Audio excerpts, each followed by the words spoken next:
Գյորջյան Կասկադ 60 ամիս փուլային վճարում բազմաթիվ առավելություններ։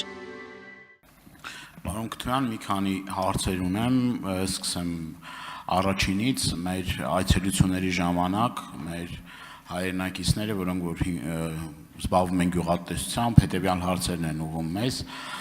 հատկապես խնդիրը վերաբերվում է տոկոսադրույքների չափին, այսինքն տոկոսների, վարկային տոկոսների չափին։ Ինձ հետաքրքիր է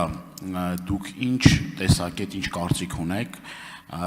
հնարավորինս էժան տոկոսով վարկեր տրամադրեն գյուղատնտեսությամբ զբաղվող մեր հայրենակիցներին,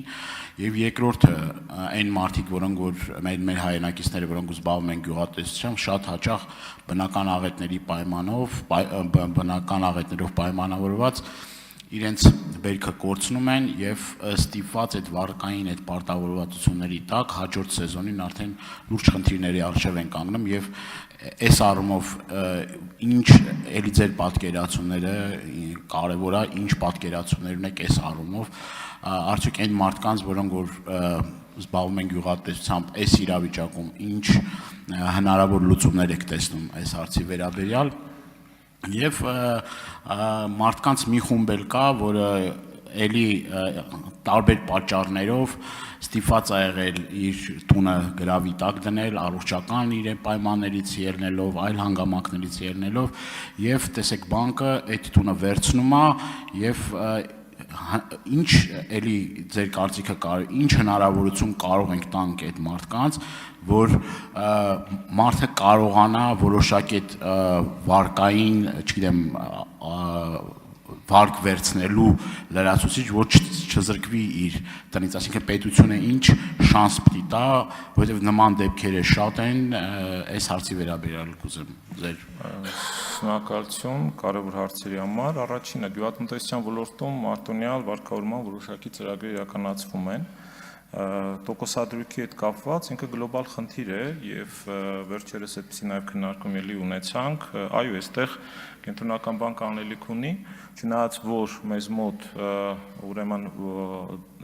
ֆինանսական ռեսուրսը ինքը թանկ է, դրանով պայմանավորված դա նաեւ ազդում է վարկային ռեսուրսի թանկության վրա, բայց ուրեմն ֆինանսական շուկայի խորության ավելացումը պարունակում է կարողություն նվազեցնելու վարկավորման տոկոսադրույքը, նաև նոր տեխնոլոգիաների,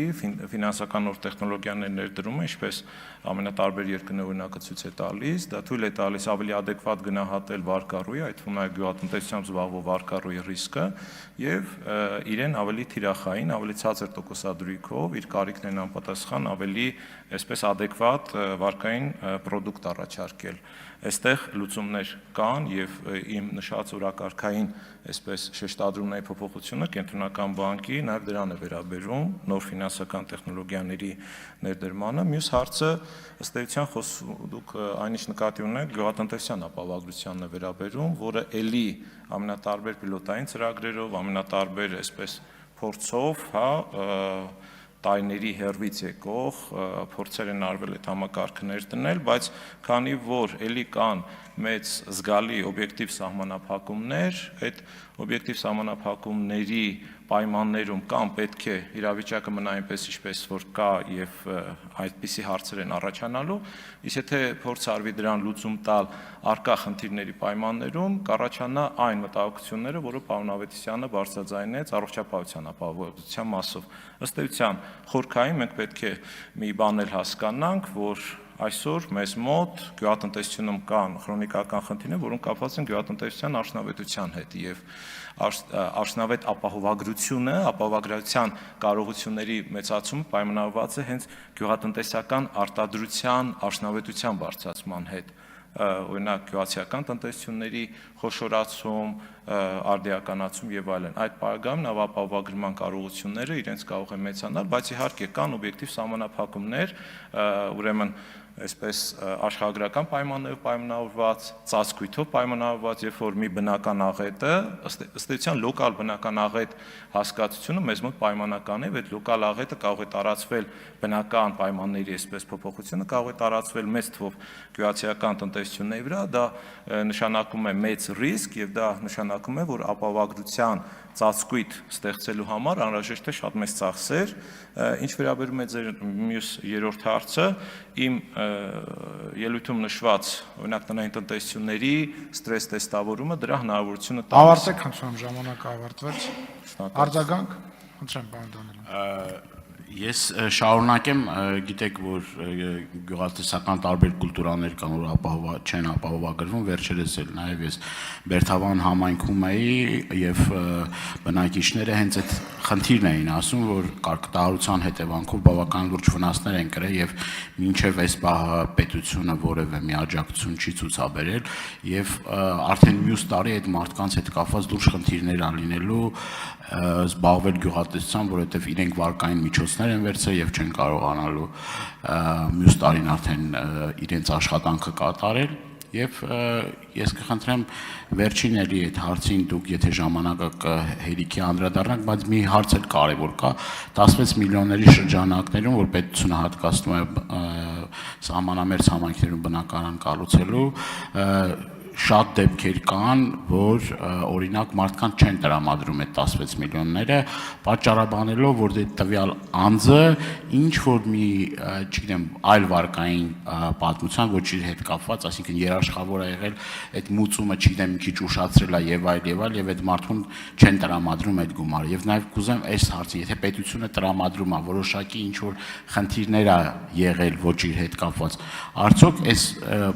բյուրոկրատական քաշքշուկից պիտի չազատենք հայրենակիցներին։ Շնորհակալություն, էլի ձեր նշած հարցը տեղավորվում է այն տրամաբանության մեջ, որ ես բարձրաձայնեցի, գյուղատնտեսությունը ինքը բիզնես է, նաև բիզնեսի տեսակ մենք պետք է ընկալենք եւ այդ բիզնեսն ունի ռիսկերը։ Ռիսկերի ապահովագրությունը եւս բիզնես է, եթե ապահովագրական ընկերությունը չի ստանձնում հետաքրքրված չի այդ բիզնեսով, պետությունը պետք է անի, բայց պետությունն էլ անելու պարագայում ըստ էության դա պետական բյուջեի վրա պարտքային որոշակի լրացուցիչ բեռ է։ Այստեղ բարդ խնդիրներ են եւ եթե հեշտ խնդիրներ լիներ, միջև հիմա լուծված կլինեին, բայց երկխոսությունը եւ հնարավոր լուծումների փնտրտուքը կարծում պետք է լինի, շարունակվի, ինչ վերաբերում է մյուս հարցին, այստեղ այո ձեր նշած հարցի լուծում տեղավորվում է օրինակ ակրաբյուրոյի այսպես արդիականացման տրամաբանության մեջ ակրան նմանօրինակ իրավիճակներից խուսափելու համար պետք է հանդիսանա ոչ միայն տեղեկատվության տրամադրման աղբյուր, այլ ինքը պետք է հանդիսանա նաև տեղեկատվության վերլուծության աղբյուր, երբ որ ինքը նաև սկորինգային մոդելներ է։ Աղաջանյան Էդուարդ, համեցեք վերջին հարցը։